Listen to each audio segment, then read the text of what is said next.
बिस्मिल्लाहिर्रहमानिर्रहीम। अस्सलामु अलैकुम। एक्सप्रेस स्पोर्ट्स पेज में मिर्ज़ा इकबाल बेग एक्सप्रेस न्यूज़ के नाजरीन को खुश आमदीद कहता है। आज जो डेवलपमेंट हुई है T20 वर्ल्ड कप के हवाले से, जो 7 फरवरी से शुरू होकर 8 मार्च तक जारी रहेगा, जिसके मैचेस भारत और श्रीलंका में खेले जाएंगे। आज अभी तक ऑफिशियली ICC ने कोई प्रेस रिलीज जारी नहीं किया है, लेकिन बज़ाहिर यही नज़र आ रहा है, जिस तरह से जो स्टोरीज आ रही हैं, ख़ासतौर पर क्रिकेट की जो सबसे बड़ी वेबसाइट है क्रिकइन्फो, उस पर भी स्टोरी आ गई है। और अब यही है कि बांग्लादेश को रिप्लेस कर रहा है Scotland. Scotland second time lucky है। 2009 में भी जब जिम्बाब्वे की टीम T20 वर्ल्ड कप में जो पाकिस्तान ने खेला था नहीं गई थी, तो आखिरी लम्हे पर स्कॉटलैंड को शामिल किया गया था, और इस वर्ल्ड कप पे भी स्कॉटलैंड को शामिल किया गया है। पाकिस्तान क्रिकेट बोर्ड के चेयरमैन मोहसिन नकवी ने अब से कुछ देर पहले गुफ्तगू की और उन्होंने कहा कि हम अपनी हुकूमत से पूछेंगे कि आया हम T20 वर्ल्ड कप खेलने जाएं या नहीं जाएं। अगर बांग्लादेश इस T20 वर्ल्ड कप में हिस्सा नहीं लेता तो उसको 330 लाख डॉलर की जो है उसको नुकसान होगा। और बांग्लादेश क्या करता है इस हवाले से, आइंदा क्या होता है, स्पॉन्सर्स ब्रॉडकास्टर्स का क्या होगा। 20 करोड़ की आबादी का बांग्लादेश है, वहाँ पर IPL के मैचेस तो मना कर दिए, लाइव नहीं दिखाए जा सकेंगे। क्या T20 वर्ल्ड कप के मैचेस दिखाए जाएंगे? 12 फरवरी को बांग्लादेश में इलेक्शन है, नई हुकूमत चार्ज लेगी। बहुत सारे क्रिकेट के मामलात हैं, इसके असरात क्या होंगे इंटरनेशनल क्रिकेट पर, इस हवाले से बात करेंगे। और हमारे साथ स्टूडियोज़ में मौजूद है पाकिस्तान के former test cricketer, former chief selector, मुख्तलिफ ओहदों पर फायज रहे। पाकिस्तान क्रिकेट बोर्ड में एक तवील अरसे तक इन्होंने खिदमात सर अंजाम दी हैं, किसी तारुफ के मोहताज नहीं है। हारून रशीद साहब पाकिस्तान के former test cricketer, former chief selector हमारे साथ मौजूद हैं और क्रिकेट के मामलात पर ये अपनी गहरी निगाह रखते हैं और खुलकर बात करते हैं। इनसे हम गुफ्तगू के सिलसिले का आगाज़ करते हैं। हारून भाई, आप बताएं कि अब क्या होगा। ये पाकिस्तान तो ऐसा लग रहा है कि अभी तक हुकूमत पाकिस्तान से इजाज़त लेगा पाकिस्तान, जिस तरह चेयरमैन साहब का स्टेटमेंट आया, तो इसका मतलब है मामलात और ख़राब होंगे मज़ीद। जिस तरह उन्होंने ये स्टेटमेंट दिया उससे तो ऐसे ही लगता है कि मामलात और ख़राब होंगे। लेकिन मुझे एक चीज़ जो समझ में वो नहीं आ रही, क्योंकि डिस्प्यूट जो है वो ICC वर्सेस बांग्लादेश है, बांग्लादेश वर्सेस इंडिया है। हाँ। हमने मॉरल सपोर्ट की जो कि करनी चाहिए थी। आपने मीटिंग में भी बहुत बड़ी आवाज उठाई, आपकी लोन आवाज थी, यानी वाहिद मुल्क था जिसने बांग्लादेश को सपोर्ट किया, जो करना चाहिए था। क्योंकि पाकिस्तान डायरेक्टली इफेक्ट नहीं हो रहा इस चीज से। अगर बांग्लादेश का अपना स्टांस था, जैसे हमारा स्टांस था कि जी हम इंडिया नहीं जाएंगे, तो ICC ने हमारी बात को माना और हमारे मैचेस सारे श्रीलंका में होंगे।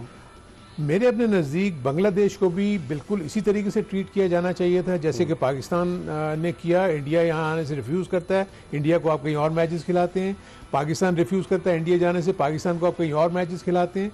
जब अगर बांग्लादेश ने रिफ्यूज़ किया था तो उसका हक बनता है कि उसके मैचेस जो हैं, और सिक्योरिटी रीजंस हैं, क्योंकि आपके ताल्लुकात ठीक नहीं है, पाकिस्तान इंडिया के भी ताल्लुकात ठीक नहीं है, इसलिए ना वो यहाँ आते हैं ना हम वहाँ जाते हैं। तो बांग्लादेश भी अब ये फील कर रहा है कि उनके भी ताल्लुकात ठीक नहीं है, तो वो वहाँ नहीं जा सकते, अपने प्लेयर्स की सिक्योरिटी को रिस्क नहीं वो लेना चाहते, तो उनको देना चाहिए था। अब ये कहना कि वक्त बहुत कम है, ये सारी चीज़ें हैं, इसकी वजह से लॉजिस्टिक्स बहुत हर्ट हो जाती, सब कुछ हो जाता, तो ये दोहरा मयार जो है ये नहीं होना चाहिए था। आई थिंक ICC का बहुत ही गलत फैसला, और उसके सबसे बड़ा रीजन जो बना उस फैसले का, वो ICC का जो बोर्ड था उसके मेजॉरिटी ऑफ द मेंबर्स ने उनके हक में फैसला दिया। सो इसलिए तो एक कंपनी ने, फॉर इंस्टेंस ICC ने, अगर उसकी मेजॉरिटी स्टेक होल्डर्स ने जो कि उनके बोर्ड मेंबर्स हैं, उन्होंने कह दिया कि जी ये होना चाहिए, तो ऑब्वियसली सब लोगों को इसको मानना पड़ेगा, including Pakistan.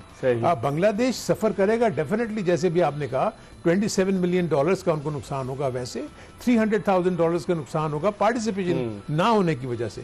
So it is going to be a huge loss. वो उसको कैसे कॉम्पनसेट करेंगे, कैसे नहीं करेंगे, वो बात की स्टोरी है। लेकिन दो चीजें तय हैं कि दोहरा मयार, दूसरा ये पाकिस्तान का डायरेक्ट कॉन्फ्लिक्ट नहीं है विद ICC, और ना ही बांग्लादेश और ना ही इंडिया। सो जो भी फैसला करना है बहुत सोच समझ के, जज्बाती फैसला जो है वो पाकिस्तान को तो बहुत ज्यादा नुकसान होगा अगर पाकिस्तान बांग्लादेश यानी ये वर्ल्ड कप में नहीं खेलता, तो पाकिस्तान तो अननेसेसरी नुकसान लेगा ना अगर नहीं जाएगा। सो पाकिस्तान में भी चेयरमैन ने इतने बड़े बड़े प्रोजेक्ट्स अनाउंस किए हैं, उसके लिए पाकिस्तान को फंड्स चाहिए होंगे। सो फंड्स ICC का एक बहुत बड़ा चंक आता है पाकिस्तान के पास, वो उसके साथ फिर इनकी अपनी स्पॉन्सरशिप्स हैं, इनके पैसे बहुत सारे आते हैं। सो मैं समझता हूँ कि इनको सोच समझ के फैसला करना चाहिए, और गवर्नमेंट ऑफ पाकिस्तान को तो मैं नहीं समझता कि इसमें इन्वॉल्व होना चाहिए। क्यों इन्वॉल्व होगी? कोई डिस्प्यूट पाकिस्तान गवर्नमेंट का तो है ही नहीं है। आप उनसे इजाजत लेने किस लिए जाएंगे कि जी कि वो बांग्लादेश क्योंकि उनको नहीं खिला रही आईसीसी वर्ल्ड कप, तो हम भी नहीं जाएं। सो दिस इज समथिंग मेरे अपने नजदीक बहुत स्ट्रॉन्ग स्टैंड दिया है, और जिसको बांग्लादेश के प्रेसिडेंट ने इसको एक्नॉलेज भी किया कि जी पाकिस्तान वाहिद मुल्क है जिसने हमारे लिए वहां पर साथ दिया, हमारी उन्होंने आवाज उठाई हमारे मदद के लिए। लेकिन अगर कोई नहीं मान रहे दूसरे लोग, तो आई थिंक पाकिस्तान ने अपना हक अदा कर दिया, बड़ी स्ट्रॉन्ग स्टेटमेंट दी है। और लेकिन आन भाई, आप 16 रुकनी बोर्ड है आईसीसी का, उनकी वीडियो कॉन्फ्रेंस हुई, उस 16 रुकनी बोर्ड में जो इंडिया का इन्फ्लुएंस है, जिस तरह सबको नजर आया, इस तरह का इन्फ्लुएंस है कि 14 मेंबरान ने इस बात के हक में वोट दिया कि अगर बांग्लादेश नहीं आता, भारत में नहीं खेलता, तो उसको आप अकोमोडेट ना करें, आप श्रीलंका में ना खिलाएं। तो इसका मतलब है डोमिनेंस तो भारत की है ना आईसीसी में। देखो इकबाल, इसमें तो कोई शक है ही नहीं, ये अभी से तो नहीं है, ये बहुत पहले से हम कह रहे हैं कि आईसीसी की जो डिपेंडेंस है वो इंडिया पे बहुत है। आपको पता है कि जो इस वक्त आईसीसी के जो मीडिया राइट्स हैं उसका अबाउट 80% ऑफ दी जो स्पॉन्सरशिप है वो इंडिया से आती है। It's a huge chunk. ICC के पास अपने भी स्पॉन्सर्स हैं, कोक है, इस तरह के और बहुत सारे मुख्तलिफ स्पॉन्सर्स हैं। लेकिन इंडिया की क्योंकि कंपनीज जो हैं वो बहुत ज्यादा जो कॉर्पोरेट सेक्टर्स में जो इन्वेस्टमेंट्स करते हैं, जो स्पॉन्सरशिप्स देते हैं, वो बहुत बड़ा चंक ब्रॉडकास्टर्स का ताल्लुक इंडिया से, बिल्कुल इंडिया से है। तो ये सारी चीजें हैं वो डोमिनेट कर रहे हैं। लेकिन जैसे आपने कहा, देखिए उसको प्ली क्या लिया, आईसीसी के बोर्ड में जो चीज पेश हुई वो ये हुई कि बांग्लादेश जो ये बात कह रहा है कि सिक्योरिटी के जो एस्पेक्ट्स हैं, जो खदशात हैं, वो क्रेडिबल नहीं है। यानी वो जो 14 बोर्ड मेंबर जिनका आप जिक्र कर रहे हैं, कह रहे हैं कि जी जब आईसीसी ये गारंटी कर रहा है, जब इंडियन गवर्नमेंट ये गारंटी कर रहा है कि जी सिक्योरिटी के इश्यूज नहीं हैं, हम आपके सारे मैचेस एक ही शहर में ले जाते हैं, वहां पर हम आपके सारे मैचेस को होस्ट कर लेंगे, और हमारे पास अब इतना टाइम नहीं है कि आपके मैचेस को हम किसी और जगह पे शिफ्ट करें, क्योंकि एक बहुत बड़ा लॉजिस्टिक्स का इश्यू हो जाता है, क्योंकि सारी टिकटिंग, होटलिंग सब कुछ हो चुका हुआ होगा अब तक, क्योंकि 6 या 7 फरवरी से तो आपका वर्ल्ड कप शुरू हो रहा है। सो इसलिए इसको सारी चीजों को देखते हुए जब उन्होंने अपने बोर्ड मेंबर्स के सामने रखा आईसीसी ने ये इशू, तो 14 बोर्ड मेंबर्स ने कह दिया कि नहीं, आप अपनी चीज पे स्टिक करें, आपने जो रखा हुआ है ठीक है, अगर बांग्लादेश रिफ्यूज करता है तो उसको रिप्लेस कर दें। स्कॉटलैंड से वो उन्होंने कर दिया। लेकिन बांग्लादेश ग्रुप बी में था और उसने रिक्वेस्ट की कि उसका ग्रुप स्वैप कर दिया जाए, यानी कि वो चाहते थे कि आयरलैंड जिसके मैचेस जो हैं श्रीलंका में, अगर उसका ग्रुप स्वैप कर दिया जाए, इस पर भी आईसीसी तैयार नहीं। देखिए ना, ये एक्चुअली बांग्लादेश ने अपना केस बड़ा अच्छे तरीके से लड़ा, वो सी में था, ग्रुप सी से बी में जाना। आई थिंक ये ज्यादा इजी ऑप्शन था, है ना, क्योंकि सिर्फ एक टीम की लॉजिस्टिक्स को जो है ना वो हर्ट होना पड़ता, वहां से आयरलैंड की और यहाँ से बांग्लादेश। मेरे नजदीक कोई इतना मुश्किल नहीं था। आई थिंक वही बात आपकी कि इंडिया की डोमिनेंस है, आईसीसी जो है वो बिल्कुल मजबूर है। इंडिया के आप देखेंगे अभी तक जितनी भी चीजें होती हैं, इंडिया को आप नीचा नहीं दिखा सकते, सही। उसके फैसलों को आप रद्द नहीं कर सकते, और वही चीज अब क्योंकि देखें ना, आईसीसी का हेड भी तो इंडिया है ना। लेकिन दिलचस्प बात बताऊं, ये नमीबिया में थे Jay Shah, under 19 world cup जो जिम्बाब्वे नमीबिया में हो रहा है, कल रात वो दुबई पहुंचे। आज हफ्ते के दिन आईसीसी के दफातर आमतौर पर नहीं खुलते, लेकिन उन्होंने आईसीसी के दफ्तर गए और फिर उसके बाद ये फैसला हुआ। इसका मतलब ये है कि वही आपकी बात बिल्कुल 100% सही साबित होती है कि डोमिनेंस इंडिया की है। जय शाह का इंतजार कर रहे थे, इतनी कम उम्र में हारून भाई 37-38 बरस में वो आईसीसी के चेयरमैन बन गए, ये कोई सोच भी नहीं सकता। नहीं, आई थिंक इसमें तो मानना पड़ेगा बहुत ही मैं समझता हूँ कि ठीक है, उनका एक्सपीरियंस बहुत है। बाज लोग जो है बहुत यंग, वो शुरू में तो गुजरात क्रिकेट एसोसिएशन से आए, फिर उसके बाद वो बीसीसीआई में आए। हाँ, उनका अगर आप पूरा देखेंगे ना तो एक्चुअली वो इसी से मुंसलिक रहे, और उसके साथ साथ आई थिंक पॉलिटिकल क्लाउड भी उनके अब्बा जो अमित जो है वो अमित शाह, वो वजीर दाखिला है भारत के, तो इसलिए उनको बहुत ज्यादा वैसे भी सपोर्ट मिली, और प्लस उन्होंने अपने आप को मनवाया भी। आई थिंक ऐसा तो नहीं हो सकता कि आईसीसी के आप हेड बन गए, उसके बाद बीसीसीआई में भी आपको बड़ा इंपॉर्टेंट रोल रहा, तो कुछ ना कुछ तो कॉन्फिडेंस लेवल है ना जिसकी वजह से यहाँ तक पहुंच गए। ठीक है, इस पर हम मजीद बात करेंगे। पाकिस्तान के former chief selector, former test cricketer Haroon Rashid हमारे साथ मौजूद है। हम एक ब्रेक की तरफ बढ़ रहे हैं और ब्रेक के बाद जल्दी दोबारा आपको ज्वाइन करेंगे। Stay tune to Express news.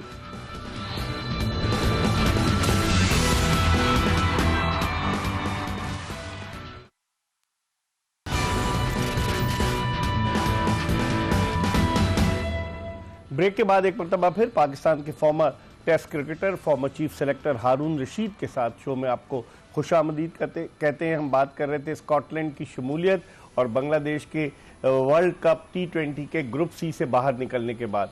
Arun भाई, अब आप क्या समझते हैं, पाकिस्तान क्रिकेट बोर्ड का तो मौक़िफ़ सामने आ गया, वज़ीर आज़म की आमद का इंतज़ार कर रहे हैं, वो मुल्क से बाहर है, वो पैटर्न इन चीफ भी हैं। नजम सेठी साहब ने अपने दौर में तब्दीली की थी कि पैटर्न इन चीफ पहले सदर मुमलिकत हुआ करते थे, बाद में उन्होंने नवाज शरीफ जो वज़ीर आज़म थे उनको पैटर्न इन चीफ बनाया। आप समझते हैं कि इसमें हुकूमत का क्या मौक़िफ़ होगा, पाकिस्तानी हुकूमत का? क्योंकि डायरेक्टली तो पाकिस्तान पे कोई अटैक नहीं हुआ, डायरेक्टली पाकिस्तान को कोई नुकसान नहीं हुआ, इसमें क्या होगा हुकूमत का मौक़िफ़? देखिए, इसमें इंटरेस्टिंग चीज़ ये होगी कि जो भी प्रपोजल देखना कोई ना कोई तो समरी बन के जाती है ना। आप अगर प्राइम मिनिस्टर से, अगर गवर्नमेंट से भी कोई भी आप अप्रूवल लेने जाते हैं तो आप एक समरी बना के भेजते हैं, उसमें आप रीज़न देते हैं कि जी ये रीज़न है। आई थिंक उसमें ये रीज़न तो कोई भी नहीं होगा कि हमारा डायरेक्ट कॉन्फ्लिक्ट हो गया इंडिया से, हमारा डायरेक्ट कॉन्फ्लिक्ट हो गया आईसीसी से और वो हमें तंग कर रहे हैं। आई थिंक इस किसी सिचुएशन में भी पाकिस्तान तो इफेक्टेड नहीं है। यू नो, पाकिस्तान को तो उन्होंने कुछ कहा भी नहीं। पाकिस्तान ने बांग्लादेश की सपोर्ट की है। हाँ। वो ये कहेंगे कि हमारे हमसाया मुल्क बांग्लादेश को वो नहीं खिला रहे, तो आप बताएं, इजाजत ये ले रहे हैं कि जी हम जाएं या ना जाएं। तो आई थिंक ये लॉजिक बनती है, इसमें नहीं बनती। इसीलिए मैं कह रहा हूँ ना कि बहुत वीक लॉजिक होगी, जिसपे गवर्नमेंट प्रॉब्ली ये कहेगा कि ये तो मतलब कोई ऐसा मुझे इतना बड़ा इशू नजर नहीं आता, आप खुद डिसाइड कर लें, जो भी आपने करना कर लें। गवर्नमेंट का इसमें कोई नहीं, क्योंकि गवर्नमेंट क्यों किसी ऐसे मामले में जिसमें कोई कॉन्फ्लिक्ट नजर नहीं आ रहा, लेकिन ना, या तो डायरेक्ट हमारा डिस्प्यूट इंडिया का कोई इशू हुआ होता और गवर्नमेंट टू गवर्नमेंट कोई मसला होता, और दूसरा क्रिकेट में आप सियासत को थोड़ी लेके आते हैं, जैसे इंडिया तो ले आई ना सियासत, लेकिन हम लोग तो नहीं लाए, क्योंकि ये इसमें आईसीसी के मामले में, वर्ल्ड कप में पार्टिसिपेशन के मामले में तो कोई भी मुझे रुकावट या ऐसा कोई लकूना नजर नहीं आ रहा जिसको बेस बना के पाकिस्तान का है। बांग्लादेश को आपने बहुत स्ट्रॉन्ग सपोर्ट की है, और सारी पूरी अगर देखा जाए तो हम पाकिस्तानी जितने भी हैं सब सपोर्ट कर रहे हैं। हम इसके अलावा और कुछ नहीं कर सकते। अगर आपने जज्बाती फैसला करके ये फैसला कर लिया कि हम नहीं जाएंगे, तो ये तो अपने पैरों पे कुल्हाड़ी मारने वाली बात है। लेकिन हम भाई, इसमें असल एक चीज ये भी आती है कि पाकिस्तान क्रिकेट टीम की एक वैल्यू है। 15 फरवरी को पाकिस्तान वर्सेस इंडिया, क्योंकि ब्रॉडकास्टर्स की ये ख्वाहिश होती है कि एक ही पूल में दोनों ममालिक हों, तो पाकिस्तान वर्सेस इंडिया मैच है जिसकी हाइप बहुत ज़्यादा होती है, जिस फाइनेंशियल पॉइंट ऑफ व्यू से जिसकी बड़ी वैल्यू होती है। इस चीज़ को मद्देनजर रखते हुए पाकिस्तान क्रिकेट बोर्ड आईसीसी को आंखें दिखा रहा है? नहीं, देखिए ये नहीं हो सकता। देखिए, मैं आपको एक दूसरा सिनेरियो पेश करता हूँ। देखिए ना, मैं आपको एक दूसरा सिनेरियो पेश करता हूँ। पाकिस्तान ने बांग्लादेश की सपोर्ट की, ठीक है? आप मुझे बताएंगे पाकिस्तान और इंडिया की बायलैटरल सीरीज कब से नहीं हो रही? 2007 से नहीं हो रही। और उसके बाद पाकिस्तानी प्लेयर्स आईपीएल में कितने अरसे से नहीं जा रहे? पहली आईपीएल में 2008 में गए थे, उसके बाद से नहीं जा रहे। कहा किसी तरफ से आवाज आई? क्या किसी ने कोई सपोर्ट किया पाकिस्तान को, इंक्लूडिंग बांग्लादेश? क्या किसी तरफ से, यानी ऑस्ट्रेलिया ने, इंग्लैंड ने या किसी और कंट्री ने कहा कि जी ये ज्यादती कर रहे हैं पाकिस्तान के साथ, आप बायलैटरल क्यों नहीं खेल रहे? जब पाकिस्तान की अपनी उसमें किसी ने भी कोई हेल्प नहीं किया, तो पाकिस्तान ने तो फिर भी बहुत बड़ा कदम लिया कि आप उनको हेल्प कर रहे हैं, मॉरल सपोर्ट कर रहे हैं, उनके लिए आप स्टैंड ले रहे हैं। सो मेरे अपने नजदीक ये सोचना चाहिए कि ये क्रिकेट के पॉइंट ऑफ व्यू से अपनी क्रिकेट को सामने रखते हुए, अपने सारे की जो भी आपने इतना पैराफेरनेलिया बढ़ा दिया हुआ है उसको सामने रखते हुए, कोई ऐसा डिस्प्यूट जिसमें जज्बात का उनसे ज्यादा शामिल हो, लॉजिक का कम हो, वो नहीं करना चाहिए। अच्छा, लेकिन अब अगर आप देखें कि आपने निशानदेही की कि पहले किसी क्रिकेट बोर्ड ने आपको सपोर्ट नहीं किया इतने अरसे से, आप इसकी बुनियादी वजह क्या समझते हैं? पीसीबी के हेल्म ऑफ अफेयर्स पर मुतवादिर तब्दीलियां, या फिर पाकिस्तान की वैल्यू तो है, तो पाकिस्तान फिर आइसोलेट क्यों हो जाता है? देखिए उसमें भी फिर मैं आपको बताऊं, मसला यही आ रहा है जो मैं आपको पहले कह रहा था ना, कि देखिए ऑस्ट्रेलिया, इंग्लैंड और जितने भी बाकी ममालिक हैं, वो ये कहते बना दिया था उन्होंने पहले। नहीं, वो तो ये कहते होंगे ना यार, it's a matter between India and Pakistan. हम तो डायरेक्टली इन्वॉल्व है ही नहीं, तो हम क्यों इसमें जंप इन करें? सो यही वो चीज है जो मैं कहना चाह रहा हूं कि पाकिस्तान ने सपोर्ट कर दिया जो कि कोई किसी दूसरी कंट्री ने नहीं किया। देखिए ना, बांग्लादेश की सपोर्ट के लिए ऑस्ट्रेलिया कह सकता था कुछ, इंग्लैंड कह सकता था, श्रीलंका कह सकता था, even for that matter Oman जैसे मुल्क ने भी सपोर्ट नहीं किया। तो पाकिस्तान ने तो बहुत बड़ा स्टेप लिया। आई थिंक पाकिस्तान ने जितनी फेवर करनी थी, जितना स्ट्रॉन्ग स्टैंस लेना था, वो ले लिया। थिंक क्रिकेट को अब हर्ट करना और अपने आप को हर्ट करना, मैं समझता हूँ कि मुनासिब नहीं है। लेकिन भाई, अब तकरीबन 8-10 दिन के बाद पाकिस्तानी टीम को रवाना होना है कोलंबो 7 फरवरी को पाकिस्तान का पहला मैच अगेंस्ट नेदरलैंड्स कोलंबो में, ऐसी सूरत हाल में खिलाड़ी भी आप समझते हैं कि एक उनका फोकस भी डाइवर्ट होगा कि जाना है नहीं जाना, एक अजीब और गरीब सूरत हाल नहीं पैदा होगी? बहुत, ये सब तरफ यही प्रॉब्लम होगी। देखिए, इट्स नॉट दैट कि पाकिस्तान के पास 31 जनवरी तक अपनी टीम में चेंजेस भी जो इन्होंने अभी 30 लड़के दिए हैं, अभी दिए हुए हैं ना, उसमें से ये चेंजेस कर सकते हैं 31 जनवरी तक। अब मुझे बताएं कि जो सिलेक्टर्स भी होंगे वो भी इस वक्त इस चीज़ को इंतजार करेंगे क्या फैसला होगा। प्लेयर्स जो इस वक्त ट्रेनिंग कर रहे हैं, आप मुझे बताएं उनका फोकस क्या होगा कि हम जाएंगे या नहीं जाएंगे। सो वो बहुत हर्ट करता है इसमें। जब आपको पता हो कि एक चीज़ डेफिनेट है तो आपका जो अंदाज है ना किसी भी चीज़ में हिस्सा लेने का, वो बहुत तगड़ा होता है। कि आप प्रैक्टिस बड़ी जान से करते हैं। अब यह है कि आप 50-50 हैं कि पता नहीं हम जाएंगे या नहीं जाएंगे, हम कितने एफर्ट्स करें कितने एफर्ट्स ना करें। सो मेंटली आप डेफिनेटली हर्ट होते हैं और आपकी जो डिस्ट्रैक्शन होती है और फोकस आपका उस मेन चीज़ से जो आपकी प्रैक्टिस है, जो आपने वर्ल्ड कप के लिए कर रहे हैं, वो हर्ट होती है। सो ये बहुत जल्दी एक आधे दिन में ही ये फैसला कर लेना चाहिए कि इन्होंने पाकिस्तान को क्या करना है। ज़हनी तौर पे ये सूली पे लटके रहेंगे ना ये, बिल्कुल। वो इसलिए वो जो लार्जर कॉज है उसको डेंट करें। ठीक है, इस वक्त टेलीफोन लाइन पर हमें ज्वाइन किया है हाफिज मोहम्मद इमरान ने, सीनियर स्पोर्ट्स एंकर जर्नलिस्ट हमारे साथ मौजूद है, इनसे बात करते हैं। अस्सलाम वालेकुम हाफिज साहब। अस्सलाम वालेकुम।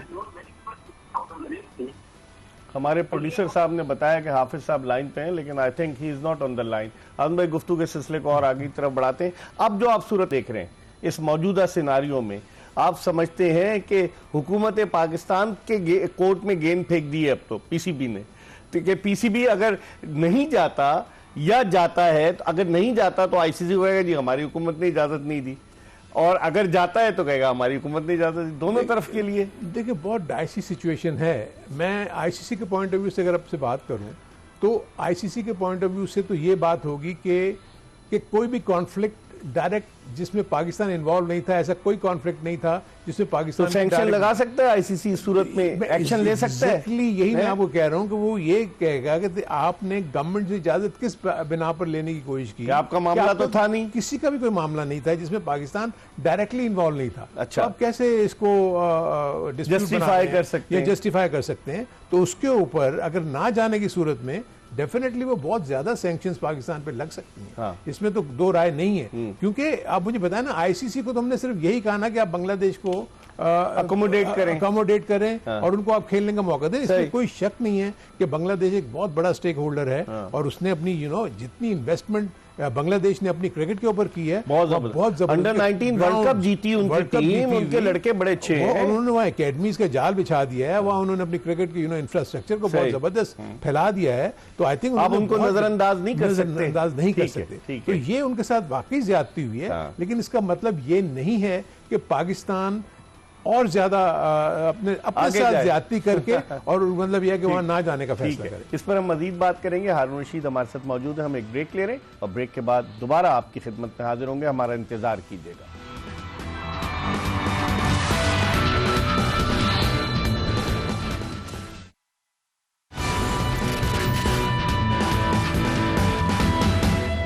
Welcome back after the break. हमारे साथ मौजूद है पाकिस्तान के former chief selector, former test cricketer Haroon Rashid, जिनसे हम बात कर रहे हैं और गुफ्तगू के सिलसिले को मजीद आगे की तरफ बढ़ाते हैं। और भाई, टीम का ऐलान किया है हमने, सिलेक्शन कमेटी भी अधूरी है। अजहर अली रिजाइन कर गए हैं, अलीम डार दुनिया के माने हुए अंपायर हैं, उनको सेलेक्टर की हैसियत से खिदमात सर अंजाम दे रहे हैं।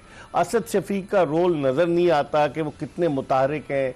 सारा कुछ आकिब जावेद चला रहे हैं क्योंकि वो बिल्कुल सब कुछ है, आँख का तारा है वो। तो आप क्या समझते हैं, इस तरह से पाकिस्तान में एक गैर यकीनी सूरत हाल नहीं पैदा हो रही कि आप सबसे आखिर में टीम का ऐलान कर रहे हैं? दुनिया की टीमों का ऐलान हो चुका है, India, Australia, New Zealand, south Africa, कौन सा मुल्क ऐसा है जिसका ऐलान ना हुआ? ये आप बिल्कुल सही कह रहे हैं। देखिए, दुनिया भर में बहुत पहले से प्लानिंग हो जाती है और उनको पता होता है कि उन्होंने क्या करना है क्या नहीं करना। और जबकि आपके पास 31 जनवरी तक आपके पास कट ऑफ डेट है जिसमें आप चेंजेस भी कर सकते हैं। आपने ये सही कहा। देखें, जब तक कि सिलेक्शन कमेटी पूरी तरीके से फ़ाल नहीं होगी, उसमें प्लेयर्स, हमने तो कभी सुना भी नहीं कि कब इनकी मीटिंग हुई है, कब नहीं होती। सो मे भी हो सकता है कि आजकल तो व्हाट्सएप के ऊपर और आप जूम मीटिंग्स करके बहुत सारी चीज़ें कर लेते हैं, एक्सचेंज कर लेते हैं व्यूज़, इसमें कोई शक नहीं हो, ये भी ठीक है।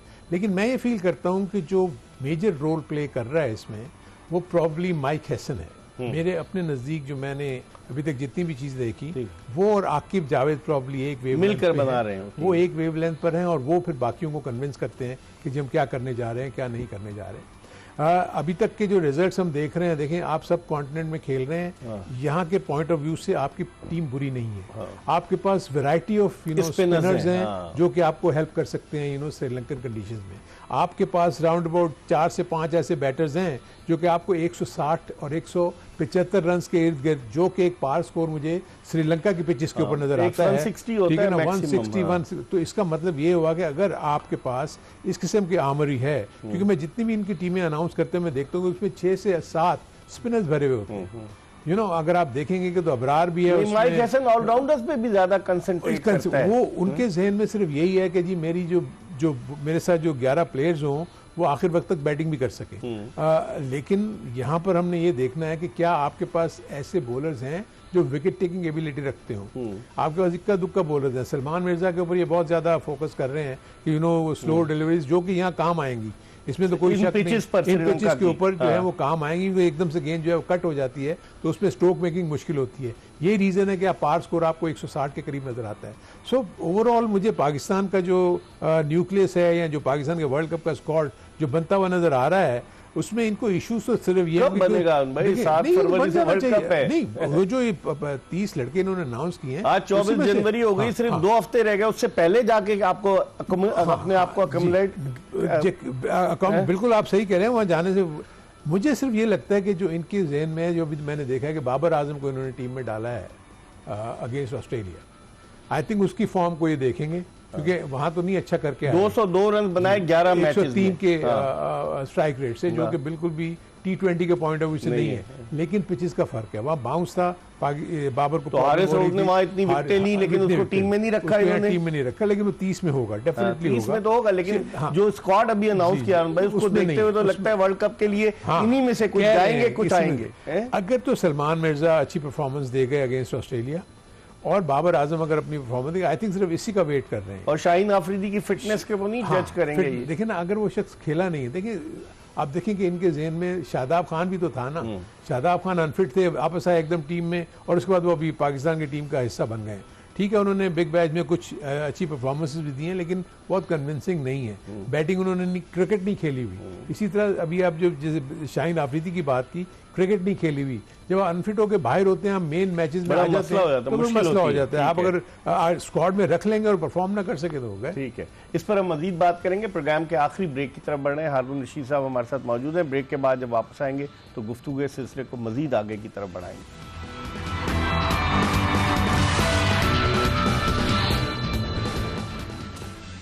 हमारे साथ मौजूद है साबिक चीफ सिलेक्टर, साबिक टेस्ट क्रिकेटर। आनंद भाई, सबसे बड़ा मसला पाकिस्तान के लिए विकेट कीपिंग का नहीं होगा? आप क्या समझते हैं? उस्मान खान और ख्वाजा नाफे 110%, इनमें से दोनों को तो आप 16 में नहीं रख सकते। आखिरी T20 में दोनों को खिलाया था इन्होंने। वो तो खिलाया है, लेकिन आई थिंक वर्ल्ड कप के पॉइंट ऑफ व्यू से मैं नहीं समझता, क्योंकि आपने एक ही विकेट कीपर को मुझे लगता है लेके जाना पड़ेगा, और आप कोशिश करेंगे कि जो आपका ओपनर है वो सेकंड विकेट कीपर का रोल प्ले कर ले। उसने कहा पहले अपनी टीम से कहाँ खेला इतना एज अ विकेट नहीं खेला, लेकिन बाद में आपको याद होगा जमाने में उमर अकमल को भी ये करवा देते थे कीपिंग। सो वो इशू है। लेकिन बड़ी इंटरेस्टिंग है कि 11 जो है वो किस तरीके से बनाएंगे, क्योंकि 3 स्पिनर तो ये खिलाएंगे। शादाब, अबरार और नवाज, और चौथा साइम अयूब आ गया। 4 स्पिनर। अब जो इशू आएगा कि विकेट कीपर को बीच में इन्वॉल्व करना है, अब आपके 3 फास्ट बॉलर खेलेंगे या 2 फास्ट बॉलर खेलेंगे, क्योंकि विकेट कीपर भी तो आएगा। अगर आपके ओपन से चलते हैं, दोनों ओपनर आपके आ गए, साहबजादा फरहान और साइम अयूब, बाबर आजम वन डाउन आ गया। नंबर 3 चौथे पे फखर जमान, चौथे पे फखर जमान, 5वें पे सलमान अली आ गए। बाबर इतना नीचे नहीं आएगा, बाबर ऊपर जाएगा, सलमान आएगा 5 पे। 6 पे एक विकेट कीपर आता है, उस्मान खान आएगा, क्योंकि वो रेगुलर इससे ज्यादा खेला है वो विकेट कीपर। उसके बाद 7वें पे आपका शादाब है, फिर उसके बाद आपका नवाज है। 8 हो गए, 3 बचे। उसमें आपके पास 3 फास्ट बॉलर, यानी एक फहीम अशरफ है और 2 फास्ट बॉलर हैं। या आपने अबरार को खिला के 1 फास्ट बॉलर, अबरार को अभी तक आपने इंक्लूड नहीं किया था 11 में। वो 12 में आता है, लेकिन 11 में नहीं आ रहा। 11 में अब ये डिपेंड करेंगे पिच को देखते हुए कि 3 फास्ट बॉलर्स के साथ जाना चाहिए या 2 फास्ट बॉलर्स और 4 स्पिनर्स के साथ जाना चाहिए। श्रीलंका की पिचेस में बाज ऐसी हैं जो अच्छी खासी हेल्प करती हैं स्पिनर को, तो स्पिनर को स्ट्रोक मेकिंग थोड़ी सी मुश्किल होती है। आप देखिए वहाँ हमेशा हसारंगा जो है वो कामयाब होता है, वहाँ पर उनका बल्ले लागे जो है वो वहाँ पर कामयाब होता है। तो इनके जहन में शायद यही होगा कि हम स्पिनर्स के साथ रखते हुए तो फिर 2 फास्ट बॉलर खिलाएंगे, सलमान मिर्जा और शाहीन आफरीदी।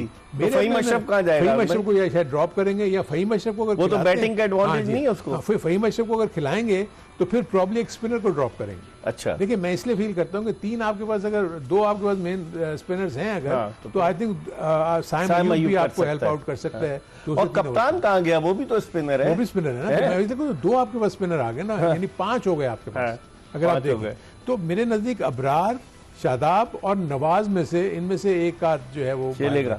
लेकिन जो इन्होंने जिस तरीके से आन भाई टीम का ऐलान किया है अभी ऑस्ट्रेलिया के खिलाफ में, बात उस्मान तारिक जो बड़ा रुक के बॉलिंग करता है, जिसने हैट्रिक भी की और उस हैट्रिक के बाद से वो नहीं खेला, वो श्रीलंका का दौरा करके चला है, अभी इस टीम में भी है 15-16 रुकनी। देखिए उस्मान तारिक का जो सबसे बड़ा इशू वो ये है कि एक तो मेरे अपने नज़दीक प्रॉब्ली बैटिंग का एक बहुत बड़ा डिसएडवांटेज है, plus I don't think so he is that good a fielder कि वर्ल्ड कप के लिए पॉइंट ऑफ व्यू से, तो उस पॉइंट ऑफ व्यू से। लेकिन वो विकेट टेकर है, आप जब भी उसको खिलाते हैं वो आउट करते हैं। लेकिन उसके बरक्स आपको दूसरे लोग जो बॉलर्स हैं वो भी विकेट टेकिंग एबिलिटी रखते हैं। Abrar is not a bad bowler, वो भी विकेट, और शादाब भी बेहतर बॉलिंग कर रहा था, वो बेहतर बॉलिंग कर रहा था, वहाँ भी बेहतर बॉलिंग कर रहा था। प्लस नवाज आपका बहुत अच्छी बॉलिंग कर रहा है। फिर साइम अयूब को आपको हेल्प मिल रही है। तो अब अगर आप बहुत ज्यादा स्पिनर्स की भरमार भी कर देंगे तो कप्तान कंफ्यूज भी होता है कि मैं किसको बॉलिंग दूं किसको ना। सो मेरे नजदीक ये उस्मान तारिक को शायद ये ऑस्ट्रेलिया में ये ट्राई करके देखेंगे। बाबर आजम के ऊपर क्वेश्चन मार्क होगा और जो विकेट कीपर खेलेगा उस पे, और फखर जमान को ही छोड़ देंगे। फखर जमान तो आखिरी T20 नहीं खिलाया उसे कोई बात, लेकिन फखर जमान तो प्रॉब्लम मुझे लगता है कि वो आपके स्क्वाड का उसका एक्सपीरियंस है, लेकिन वो ऐसा प्लेयर है जो पावर प्ले में 6 ओवर में ज्यादा खतरनाक साबित होता है। अगर आप उसको डाउन द ऑर्डर लेकर आएंगे है तो गलत, लेकिन मसला ये है क्योंकि आपके जो 2 ऐसे जो बैट्समैन हैं जिसमें बाबर और सलमान हैं, वो प्रॉब्लम नीचे इतने कारगर नहीं साबित होंगे जितने के चांसेस हैं कि फखर अगर नीचे भी खेलता है तो कम से कम उसमें जो हिटिंग एबिलिटी है ना, और उससे वो बाउंड्रीज को क्रॉस कर देता है, छक्के मारने की उसमें महारत है, जो कि सलमान तो फिर भी मैं देख रहा हूँ कोशिश कर रहा है। अभी किसी एक आध मैच में उसने कम बॉल में बड़े रन किए, वो 12 ओवर का मैच था भाई, चाहे 12 ओवर का भी हो, लेकिन एटलीस्ट कैपेबिलिटी तो है ना। मेरा जैसे हम बाबर आजम को देखते हैं, बाबर आजम में वो कैपेबिलिटी नहीं है कि वो सिंगल डबल कर सकता है ना, सिंगल। तो इसलिए वो मेरे अपने नजदीक, तो रिजवान का क्रिकेट कैरियर आप समझते हैं? मेरे अपने नजदीक व्हाइट बॉल का कहा वो कप्तान बना, और इन कंडीशन में तो मैं तो रिजवान के फेवर में होता हूं। बिल्कुल, इसलिए कि तजुर्बा भी है, कीपर भी बहुत अच्छा विकेट कीपर है, और आपका वो मैच मतलब ये कि रन्स भी वो करके दे सकता है, क्योंकि यहाँ पर 120, 122, 125 के स्ट्राइक रेट से ही रन्स बनाएंगे जो भी आपके आएंगे। कोई किसी की बहुत आउटस्टैंडिंग इनिंग हो गई तो 130, 135 पे चला जाएगा। लेकिन यहाँ तो रिजवान के लिए कहते हैं कि जनाब वो तो ऊपर बैटिंग करना चाहता है, इस वजह से हम कहाँ उसको अकोमोडेट करें। मेरे अपने नजदीक यहाँ पर बात आती है कि जो भी टीम मैनेजमेंट है या सिलेक्टर्स हैं, वो बैठ के बाबर से और रिजवान से बात करके उनको कन्विंस करें।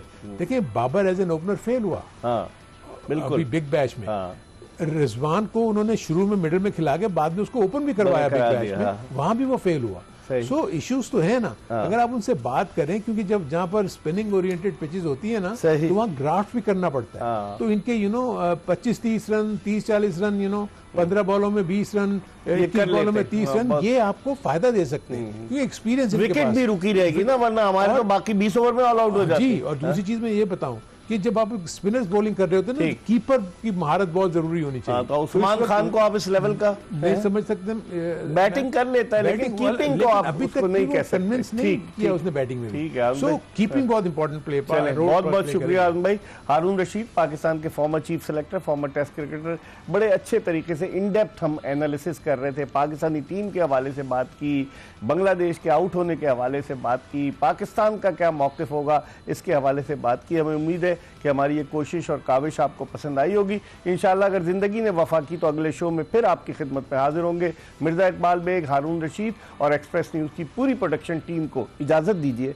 अल्लाह हाफ़िज़।